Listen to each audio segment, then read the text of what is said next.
A good CAD tip that I can give you is to keep your work area neat and tidy. That's the idea about this next video that we're going to look at here. We're going to use the delete duplicates command. The delete duplicates command is also known as the overkill command. And originally it comes from an add-on tool pack called the Express Tools that used to be a big extra feature you had to pay for in AutoCAD. But now a lot of those are just built into regular AutoCAD. Now overkill will delete duplicate objects, merge polylines, and get rid of messy line work. Let's open up an example file. Go to Open Files. Go to this chapter for your files, and let's open up the Architectural Annotation Scaling and Multi-Liters drawing file. Now there are a lot of objects in this drawing. To run the delete duplicates file, just type in overkill, and then you select your objects. This is one of those types of commands that you're not really going to see what happens in the background. So you select your objects and then you right click, and now your options come up. You really use the delete duplicate objects the majority of the time to delete objects that are right on top of each other. That happens. Sometimes you copy paste, or you just copy things, or you insert blocks multiple times accidentally. You get line work on top of each other. It happens. So this will help you to clean that up, reduce your file size, and get things out of it. You can tell the delete duplicates objects command to ignore specific object properties, and you just click on those lists right here. So ignore the color, ignore the layer. We don't care about that. Or you can be very specific and say, yes, pay attention to these items. I want everything that's a different color to go away.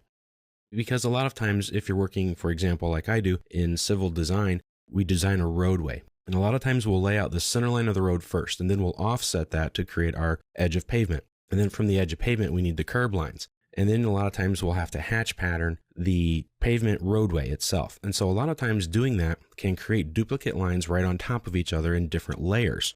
Sometimes you need to get rid of those lines, and you may want to isolate them by color or by layer or line type. And you can say, yes, get rid of those. Other options that you have here are to optimize segments within polylines. You can ignore them, or you can not, or you can break them. You can combine collinear objects. So sort of like that join polyline command that we used to use in the polyline edit. This can do that for you as well. So it'll do a lot of different things. The tolerance controls the precision with which overkill makes numeric comparisons. Essentially, this value is 0.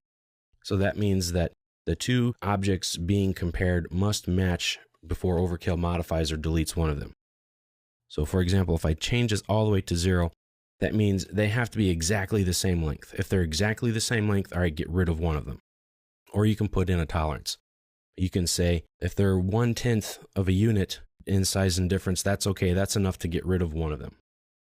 And of course, I've gone over the ignore object properties. It just ignores that object. It starts off with the tolerance here, and it says, oh wait, these two lines are a little bit different in length, okay, but they're a different color. So now just ignore the color and delete the one anyway. And you go on for all of these different settings. So when you go to the optimized segments within polylines, to get more specific here, when you select these, the individual lines and arc segments within the selected polylines are examined by AutoCAD. And any duplicate vertices or segments are removed. And that happens sometimes when you make or edit a polyline, or if you do a fillet or some other different type of modifications to it, it will happen. Also, overkill compares the individual polyline segments with completely separate line and arc segments. So if a polyline segment duplicates a line or an individual arc object, one of them then will be deleted. If this option here is not selected, then polylines are compared as discrete objects, and two sub-options here are not available. Of course, this will combine them, etc. So when you click OK, and I will press the F2 button, and it tells me what I did. Nothing was deleted, and 4 overlapping objects were selected after it found 38 individual objects that were selected. So nothing met my criteria in this case. So the overkill command, or the delete duplicates, is something that you're going to want to do after you've already done a lot of work in your file. Or once your file is complete, maybe you're sending it to someone, you can use the delete duplicate. You can actually select just a small portion as I did here, or you can select the entire file if you'd like. So this isn't something that you're going to use all the time, but I did want to show it to you to help you clean up your drawings, because a lot of times when we first start off, we do duplicate our line work accidentally, inadvertently, just because we're not used to working with it. So if you find you're snapping to something that doesn't look like it's there, but yet it's there, try the delete duplicate function, and maybe it'll help clean things up a little bit.